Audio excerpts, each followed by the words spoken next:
Hello goblins, it's Chris, Eldritch Pipes.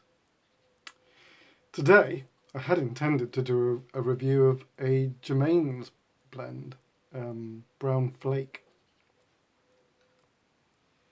That's going to happen later in the week now, because I'm doing a review of a completely different blend.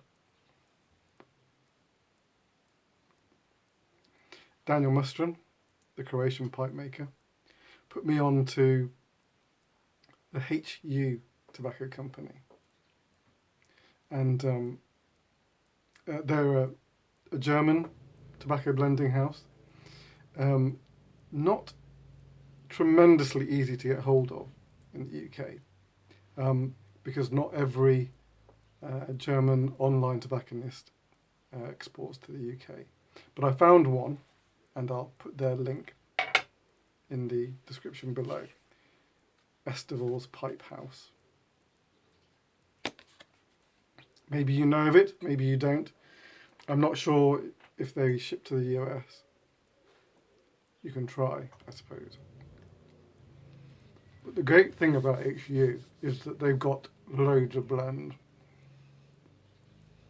So it's like a whole new rabbit hole to fall down.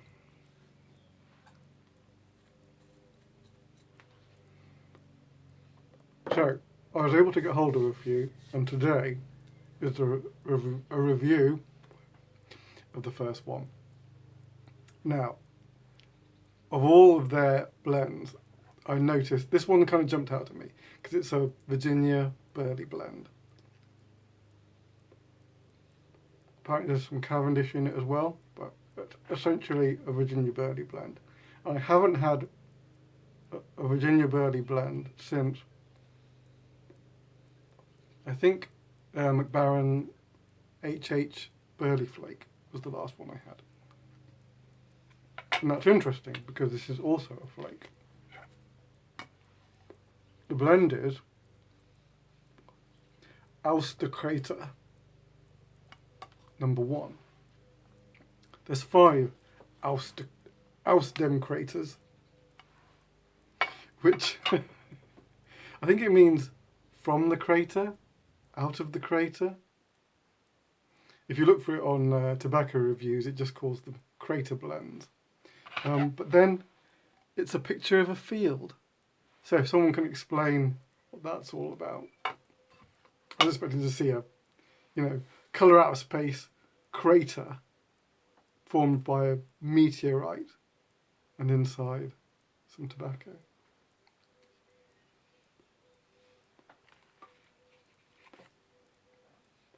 It's a beautiful flake. Look it up, hello.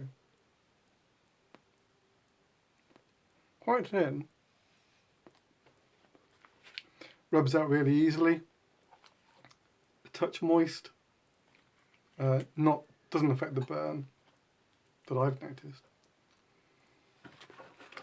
The aroma from the tin is absolutely knock your socks off.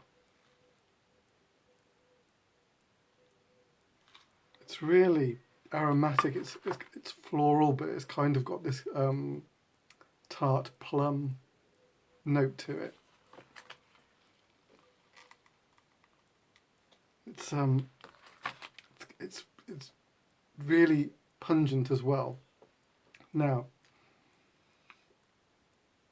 that doesn't all translate through to the flavour.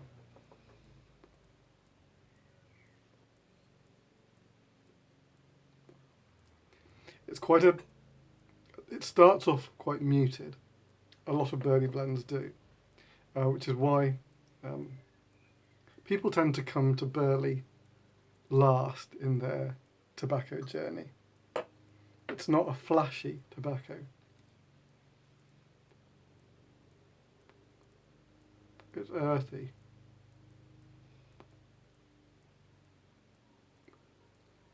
It has a sweetness, but it's the sweetness of a dark chocolate.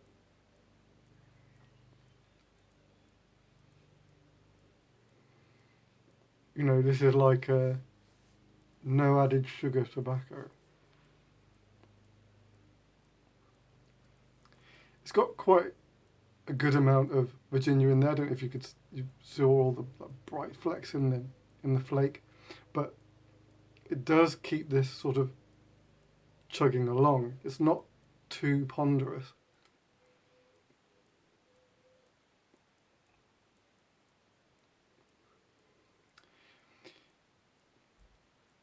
It does have some spice that runs through it as well, but it's not at the forefront. The spiciness is in the background. It just keeps adding this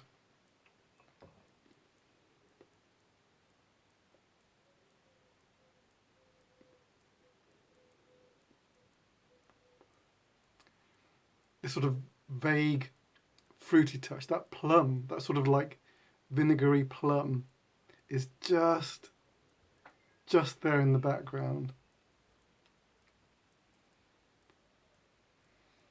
One of the things I like about Birdie Blend, apart from the depth, is you always get these kind of like voluminous clouds of smoke.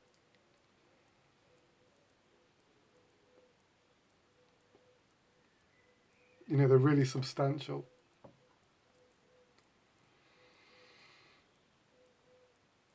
There's only one downer. Only one. But it's, for me, it happens with a lot of Birdie Blend. Once it gets to the last third of the bowl, it starts to get a bit bitter. I'm not there yet.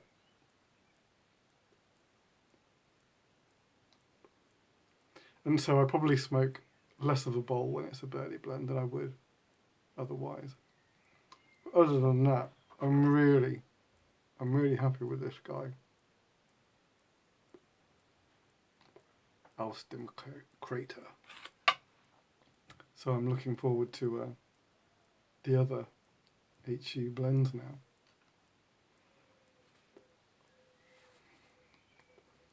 Yum. A little bit of chocolate. There is a kind of chocolatey note to it.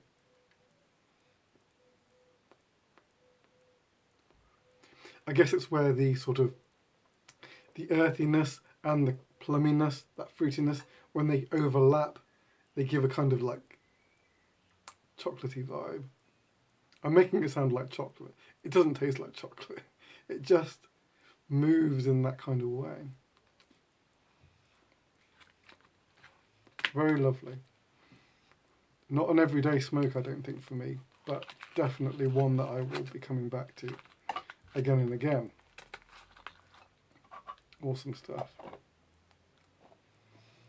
So, be prepared for more HU tobacco reviews.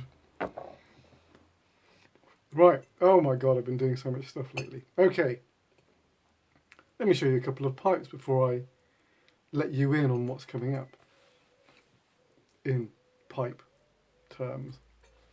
So I've done a couple of pipes I was going to show you in progress, but it didn't happen. So here they are finished anyway. One is a sandblasted strawberry with a blue, an Eldritch Cumberland blue stem.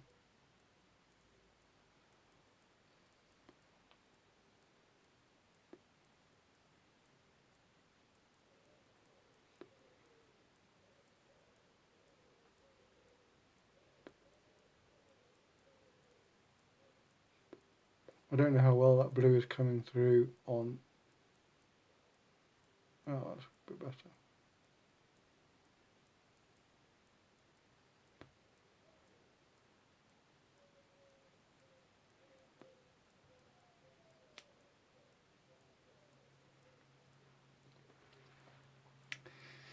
So quite happy with him.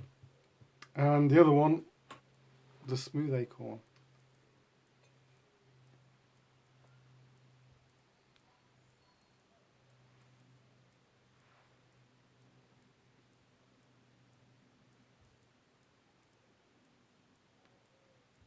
Whoa.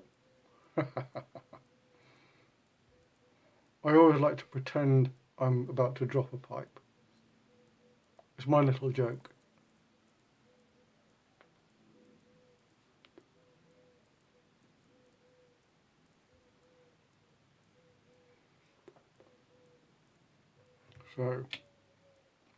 Those are 2 commissions. They're going off shortly. All the tampers got sold out. If you're trying to get hold of one, I'm sorry. I'll try and make some more. It won't be this week though. I'm around this week, and I've got a really important pipe that I'm making. I've got a commission for I said a while back actually, a commission for a alchemist pipe. In this case, an alchemist acorn, and so I'm going to sort of give you snapshots of the process because it's kind of unique. I've taken some photos of the first steps. That I'm gonna, if I can, I'll try and put up sort of here, and if I can't, then I'm just pointing to thin air right now. But the resin that I'm using is this guy.